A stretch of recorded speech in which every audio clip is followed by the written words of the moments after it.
जय श्री कृष्ण। आप सभी को महाशिवरात्रि का त्यौहार 26 फरवरी 2025 को आ रहे हैं। हम सभी के आराध्य भगवान भोलेनाथ का इस दिन विवाह माना जाता है कि विवाह भगवान भोलेनाथ का हुआ था इस दिन, और इसी के साथ भगवान भोलेनाथ को इस दिन विशेष अभिषेक पूजा की जाती है। इससे आपको पुण्य फल की प्राप्ति होती है। तो आइए जानते हैं कि कैसे हमें भगवान भोलेनाथ को खुश करना चाहिए।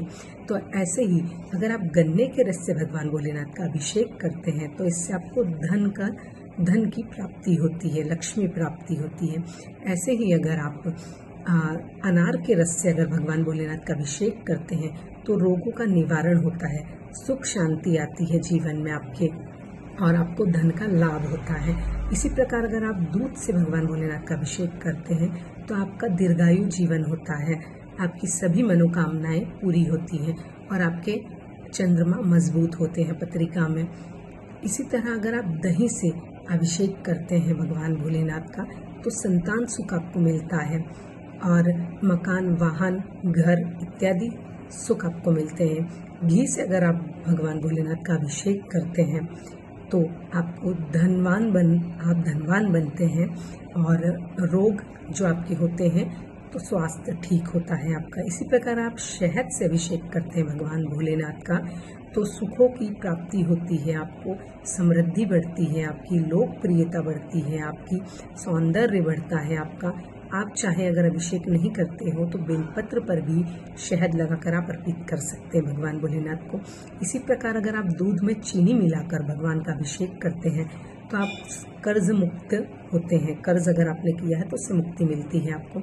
इसी प्रकार अगर आप दाम्पत्य जीवन में सुखी नहीं हैं, दाम्पत्य जीवन आपका खराब चल रहा हो तो आपको इत्र से भगवान भोलेनाथ का अभिषेक करना चाहिए या उन्हें इत्र चढ़ा देना चाहिए इस दिन। और इसी प्रकार अगर आप सरसों के तेल से भगवान भोलेनाथ का अभिषेक करते हैं तो शत्रु परास्त होते हैं आपके दुश्मन आपके सामने टिक नहीं पाते हैं। इसी प्रकार आपको भगवान भोलेनाथ का अभिषेक करना चाहिए, उनका पूजन करना चाहिए। अगर आप पूजा करते हैं तो उन्हें कुमकुम तो नहीं चढ़ाया जाता है। भगवान को अबीर, गुलाल, अक्षत, रोली और भी ऐसी पूजा की सामग्री है वो चढ़ाई जाती है। इसी दिन भगवान को बैर भी अवश्य चढ़ाए जाते हैं। बैर जो आते हैं वो भी भगवान को चढ़ाए जाते हैं भोलेनाथ को। इसी प्रकार आप 108 तार वाली बाती जो आती है वह भगवान भोलेनाथ को अवश्य इस दिन चढ़ाइए, यानी लगाना है आपको दीपक 108 बाती का। इसी प्रकार भगवान भोलेनाथ ने जब विष पिया था और उनका गला नीला हो गया था उस वक्त सभी देवताओं ने भगवान भोलेनाथ को जल, बेलपत्र, धतूरा और दूध के साथ इन सब चीज़ों को अर्पित किया था। विजया यानी भांग का पौधा भी भगवान भोलेनाथ को दवा के रूप में, औषधि के रूप में दिया गया था। तब से भगवान भोलेनाथ को ये चीज़ें चढ़ाई जाती हैं, अर्पित की जाती हैं। तो आप सभी भगवान भोलेनाथ को ये चीज़ें अर्पित करें, इनसे अभिषेक करें भगवान भोलेनाथ का और उनसे अपनी मन वांछित इच्छाओं की पूर्ति का आशीर्वाद लें। तो आप सभी को महाशिवरात्रि पर्व की बहुत बहुत शुभकामनाएं।